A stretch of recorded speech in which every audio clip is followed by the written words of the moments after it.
Hey guys, it's Richard again, NA Turbo.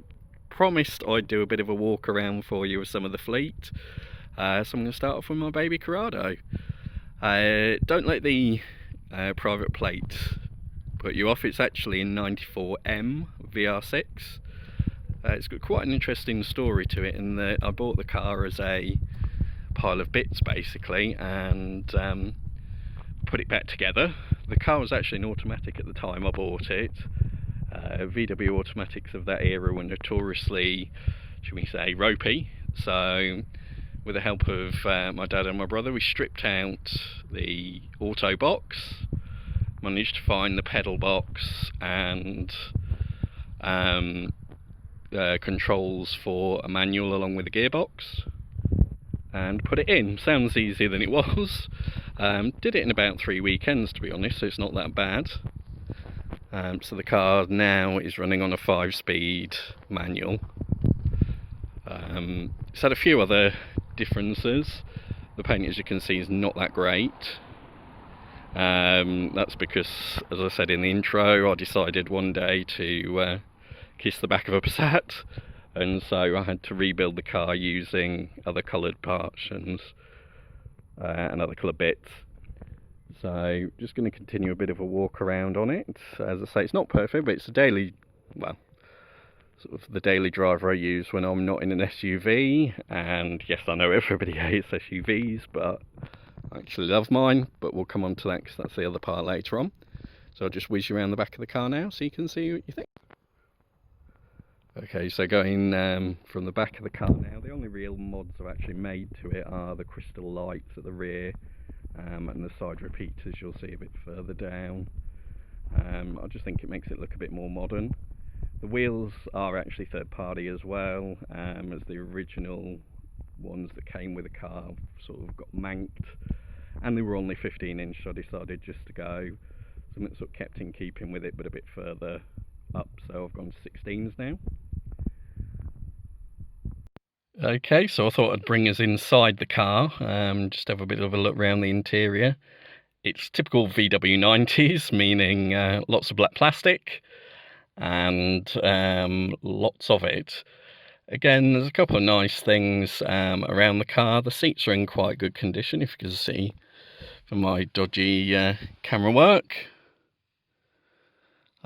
This car's done 138,000 miles, so it's actually not in bad condition for its age.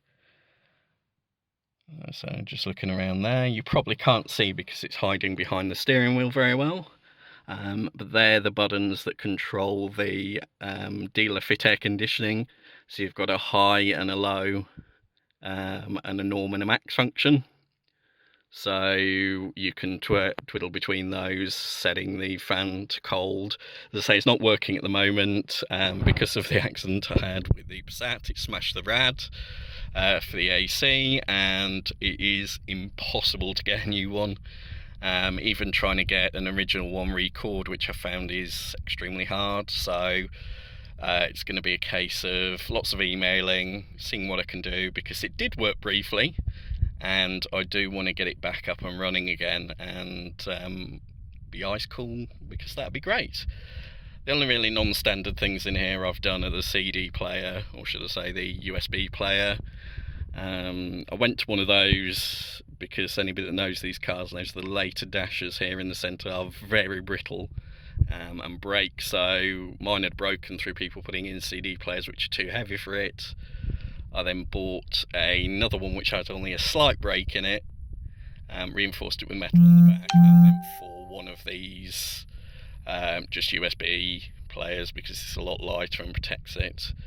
Again, the only other sort of non-standard thing we can see here is the Mark V gear knob. Again, that was because it was an auto, so this was all missing when I bought the car. So I sort of had to make do and mend, because as we've said, this channel is more about doing things on the lowest sort of budget possible, but still getting quite good results. Still got all the original factory Carman trim there as well. Apologies for my hand being in the way. And very nice piece of detail which I actually quite like in here is where it says Corrado, just above the rev counter there. So that's sort of a quick look around the inside. I won't show you the roof or anything. The roof lining is in good condition in it, and the electric mirrors there. You'll probably see just in the background there some of the other fleet that I will get round to at one of these days, and hopefully show you around a bit further. But we'll just crank her up so you can hear that VR6 engine note. Okay, so here she is running. I'm not sure if you can hear me over the engine note, but I hope you can. As I said, it's a little bit tappety at the moment because it does need some new hydraulic lifters, which I will be replacing when I do the head gasket work on the car. It's totally standard, never been messed with in terms of the engine, so the 138,000 that's on it, it's never had any mechanical work done to the engine.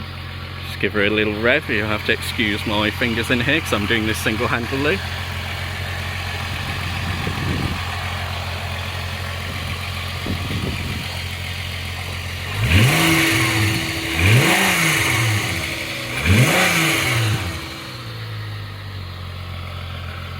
So there you go.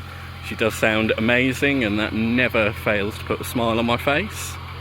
The only other thing which does actually work but I haven't shown you on the car, if I come back around to the rear of it, and I'll just take you around on a walk, is the electric spoiler. That does actually work and go up at 60 miles an hour as it should. Still puts a smile on my face looking in the rear view mirror and seeing that come up. And it decreases at 15 miles an hour again, back to nothing. So it's quite a cool toy, and you can raise and lower it manually in the car via a button as well, which all works. So I think I probably bored you enough now, or gone a bit nerdy for you. Apologies for the shaky camera work. As I say, this is my first attempt at doing this and editing it myself, so please remember that when you comment, to please be kind.